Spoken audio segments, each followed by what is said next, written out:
전 세계 반도체 시장의 판도가 하룻밤 사이에 뒤집혔습니다. 인공지능 시대의 절대군주, 엔비디아가 내놓을 차세대 무기 베라 루빈의 심장이 마침내 결정되었습니다. 그런데 이 소식이 전해지자마자 실리콘밸리는 물론 워싱턴 정가까지 거대한 충격에 빠졌습니다. 바로 미국 기업인 마이크론이 자국 정부의 천문학적인 보조금 공세와 메이드 인 USA라는 강력한 배경에도 불구하고 엔비디아의 차세대 HBM4 공급망에서 사실상 밀려났기 때문입니다. 그리고 그 빈자리를 오직 한국의 삼성전자와 SK하이닉스, 이 두 거인만이 독점적인 파트너로 채우게 되었습니다. 이것이 단순한 부품 공급 계약일까요? 절대 아닙니다. 이건 전 세계 AI 패권을 둘러싼 거대한 전쟁에서 대한민국이 대체 불가능한 병기 창임을 공식적으로 인정받은 사건입니다. 왜 젠슨 황은 자국 기업 마이크론의 손을 차갑게 놓고 다시 한국으로 달려왔을까요? 그리고 이 이면에는 우리가 미처 몰랐던 어떤 치열한 기술 암투와 엔지니어들의 집념이 있었을까요? 지금부터 그 내막을 낱낱이 파헤쳐 보겠습니다. 도대체 베라 루빈이 무엇이길래 전 세계가 이토록 열광하는 걸까요? 현재 시장을 지배하는 블랙웰의 후속작인 베라 루빈은 성능 면에서 무려 5배 이상의 도약을 예고하고 있습니다. 여기서 핵심은 데이터의 병목 현상을 해결하는 것입니다. 아무리 GPU 연산 속도가 빨라도 메모리가 데이터를 제때 공급해주지 못하면 전체 시스템이 멈추게 됩니다. 이 문제를 해결하기 위해 고안된 것이 바로 6세대 초고속 메모리 HBM4입니다. HBM4는 이전 세대와는 차원이 다른 데이터 고속도로를 깔아야 합니다. 엔비디아는 이번 HBM4를 준비하며 메모리 기업들에게 인내심의 한계를 시험하는 요구를 던졌습니다. 단순히 속도만 빠른 게 아니라 전력 소모는 획기적으로 줄이면서도 칩의 두께는 극단적으로 얇게 유지하라는 것이었죠. 이 가혹한 엔비디아 고시에서 유일하게 만점을 받아낸 곳이 바로 한국의 두 거인입니다. 첫 번째로 파헤쳐볼 핵심은 바로 베라 루빈이라는 괴물의 정체입니다. 지금까지의 AI 가속기가 단순히 똑똑한 계산기였다면 베라 루빈은 인간의 뇌를 그대로 복사해 넣으려는 거대 모델의 종착역입니다. 계산 속도가 빨라지면 데이터를 나르는 길도 넓어져야 하는데 기존의 메모리로는 도저히 이 속도를 감당할 수가 없었습니다. 여기서 등장하는 구원투수가 바로 HBM4입니다. 이건 우리가 흔히 아는 일반적인 메모리 반도체가 아닙니다. 아주 얇은 D램을 수십 층으로 쌓아 올려서 데이터가 수직으로 내달릴 수 있게 만든 데이터 엘리베이터입니다. 엔비디아 입장에서는 이 엘리베이터가 단 0.1초라도 삐끗하면 베라 루빈이라는 수조 원짜리 시스템이 순식간에 고철덩어리가 됩니다. 그래서 엔비디아는 역사상 가장 가혹한 테스트 기준을 내걸었고 여기서 마이크론은 탈락의 고배를 마셨습니다. 반면 삼성과 하이닉스는 엔비디아의 까다로운 입맛을 완벽히 맞추며 기술적 해자를 증명해냈습니다. HBM4를 이해하기 위해 반드시 알아야 할 기술적 해자는 바로 16단 적층과 하이브리드 본딩입니다. 반도체를 쌓는다는 건 단순히 아파트를 올리는 것과는 차원이 다릅니다.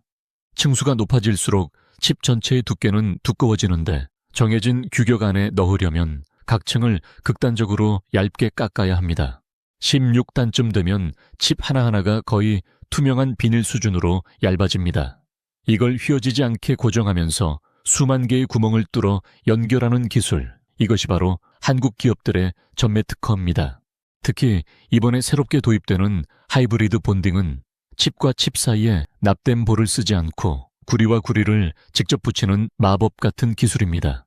전자가 이동하는 거리를 줄여 속도를 높이고 열 발생을 획기적으로 낮춥니다. 마이크론은 이 기술의 문턱을 넘지 못했습니다. 반면 한국 기업들은 수십 년간 메모리 공정에 집착해온 끈기로 이 기술적 장벽을 정복했습니다. 자, 이제 본격적으로 마이크론이 왜 처참하게 무너졌는지 그 내밀한 이유를 파헤쳐 보겠습니다. 사실 마이크론은 최근까지 우리가 한국보다 앞섰다며 대대적인 홍보전을 펼쳤습니다. 실제로 5세대 HBM3에서는 세계 최초 양산을 발표하며 삼성과 하이닉스를 긴장시키기도 했죠. 하지만 6세대의 문턱에서 마이크론의 민낯이 드러났습니다. 겉으로 보이는 수치는 맞췄을지 몰라도 실제 가동 시 발생하는 열과 수율 문제를 끝내 극복하지 못한 겁니다. 반도체는 층이 높아질수록 열이 상상 초월로 발생합니다. 마치 좁은 방에 수천 명을 가둬두면 온도가 치솟는 것과 같죠. SK하이닉스는 여기서 MR-머프라는 특수 액체 보호자의 공법으로 열을 잡았습니다.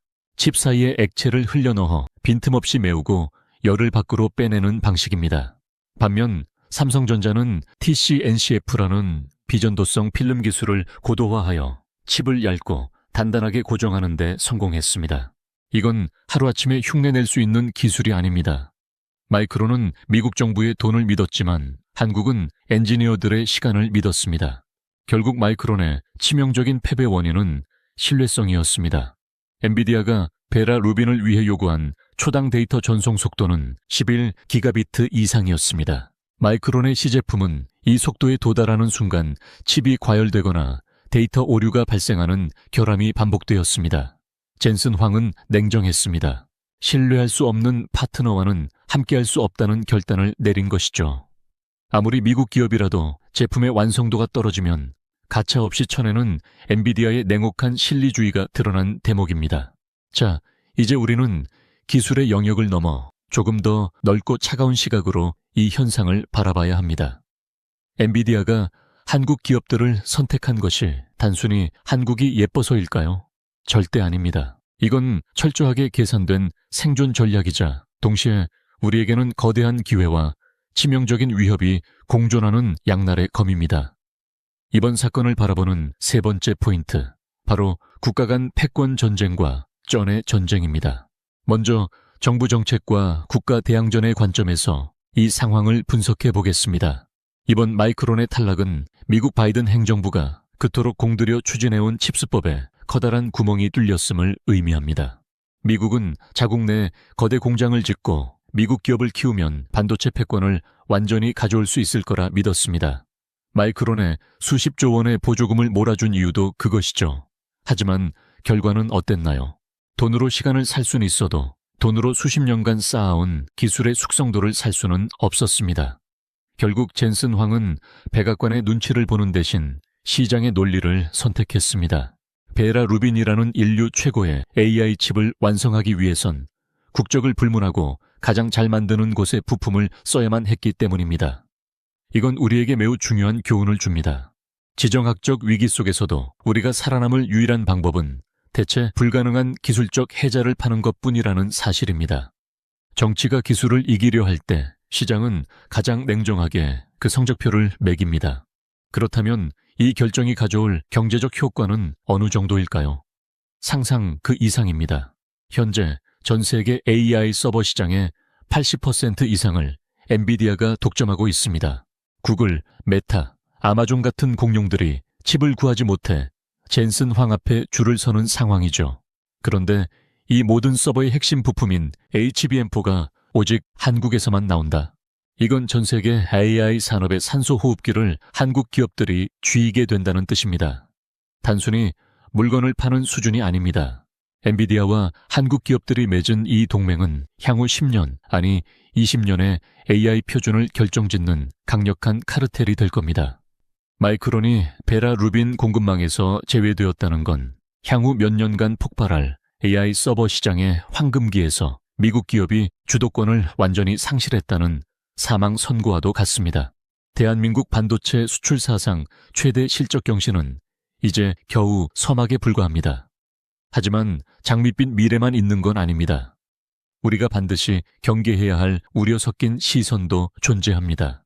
첫째는 엔비디아 리스크입니다. 현재 삼성과 하이닉스의 HBM 매출 비중은 엔비디아에 과도하게 쏠려 있습니다. 만약 엔비디아의 독주가 멈추거나 그들이 자체 메모리 기술을 확보하게 된다면 우리 기업들은 직격탄을 맞게 됩니다. 둘째는 중국의 무서운 추격입니다. 미국이 마이크론을 밀어주는 사이 중국은 정부 차원의 전폭적인 지원을 바탕으로 HBM 국산화에 사활을 걸고 있습니다. 비록 지금은 16단 적층 같은 고난도 기술에서 격차가 크지만 저가형 제품 시장부터 야금야금 우리를 위협해 올 것입니다. 셋째는 미국의 자국 우선주의가 더 독해질 가능성입니다. 마이크론이 밀려난 것에 자존심이 상한 미국 정가가 세금이나 추가 규제를 통해 한국 기업들을 압박할 시나리오도 배제할 수 없습니다. 기술은 한국이 가졌지만 시장은 우리가 가졌다며 으름장을 놓을 수 있다는 뜻입니다. 그렇다면 우리는 어떤 선택을 해야 할까요? 답은 하나입니다. 16단을 넘어 20단, 24단으로 가는 적층 기술에서 누구도 따라올 수 없는 초격차를 유지해야 합니다. 또한 단순히 메모리만 만드는 것을 넘어 AI 연상까지 가능한 프로세서린 메모리 같은 차세대 융합 반도체 시장을 선점해야 합니다. 적이 우리를 시기할 수는 있어도 우리 없이는 아무것도 할 수 없게 만드는 기술적 갑의 지위를 한순간도 놓치지 말아야 합니다. 삼성전자의 방역은 이제 막 궤도에 올랐습니다. 그동안 HBM 시장에서 SK 하이닉스에 밀려 고전한다는 평가를 받아왔지만 HBM4에서는 완전히 달랐습니다. 삼성은 설계부터 생산 그리고 패키징까지 한 번에 해결하는 턴키 전략을 구사했습니다. 엔비디아 입장에서는 여기저기 주문할 필요 없이 삼성 한 곳에만 맡기면 모든 게 해결되니 거부할 수 없는 제안이었을 겁니다. 파운드리와 메모리를 동시에 가진 삼성만의 유일무이한 무기가 마침내 빛을 발한 순간입니다. SK하이닉스의 수성 전략 또한 치밀했습니다. 젠슨 황이 직접 하이닉스 부스를 찾아 엄지손가락을 치켜쓴 것은 결코 우연이 아닙니다. 하이닉스는 이미 엔비디아의 설계 철학을 가장 깊이 이해하는 기업으로 자리 잡았습니다. 단순히 부품을 납품하는 관계를 넘어 이제는 베라 루빈의 초기 설계 단계부터 엔비디아 엔지니어들과 밤을 새우며 고민하는 공동 운명체가 되었습니다. 이 끈끈한 기술적 우정은 돈으로 환산할 수 없는 하이닉스만의 자산입니다. 정리하자면 이번 엔비디아 베라 루빈의 파트너십 결정은 대한민국 반도체 잔혹사가 아닌 부활의 서막입니다. 마이크론이라는 거대한 경쟁자를 오직 기술력 하나로 제압하고 전 세계 AI 혁명의 중심에 태극기를 꽂은 사건입니다. GPU라는 창과 HBM이라는 방패가 만나 최강의 군단을 형성했고 그 방패를 만드는 대장장이는 오직 한국뿐이라는 사실을 전 세계에 다시 한번 각인시켰습니다. 자, 이제 여러분께 묻고 싶습니다. 여러분은 마이크론의 이번 낙마가 일시적인 실수라고 보시나요? 아니면 한국 반도체의 기술력이 이미 넘을 수 없는 통곡의 벽을 세웠다고 보시나요? 미국 정부의 보조금 공세 속에서도 우리 기업들이 이 독주 체제를 영원히 유지할 수 있을까요? 여러분의 날카로운 분석과 의견을 댓글로 자유롭게 남겨주세요. 여러분의 소중한 의견이 모여 대한민국 반도체의 미래를 그리는 큰 힘이 됩니다. 오늘 전해드린 이 치열한 반도체 전쟁의 내막이 유익하셨다면 앞으로 이어질 더 깊이 있는 기술 분석과 글로벌 패권의 흐름을 놓치지 않도록 구독과 좋아요로 함께해 주시길 부탁드립니다. 여러분의 클릭 한 번이 더 고밀도의 정보를 전해드리는 가장 큰 원동력이 됩니다. 숫자는 절대로 거짓말을 하지 않으며 진정한 기술은 국경이라는 담장을 가볍게 뛰어넘습니다. 가장 높은 곳에 겹겹이 쌓아 올린 것은 차가운 반도체 조각이 아니라 불가능을 가능케 하려 했던 이름 없는 엔지니어들의 뜨거운 시간입니다. 우리는 지금 인류 역사상 가장 거대한 변화의 파도 한복판에서 대한민국이 주도하는 새로운 문명의 탄생을 목격하고 있습니다. 시청해 주셔서 감사합니다.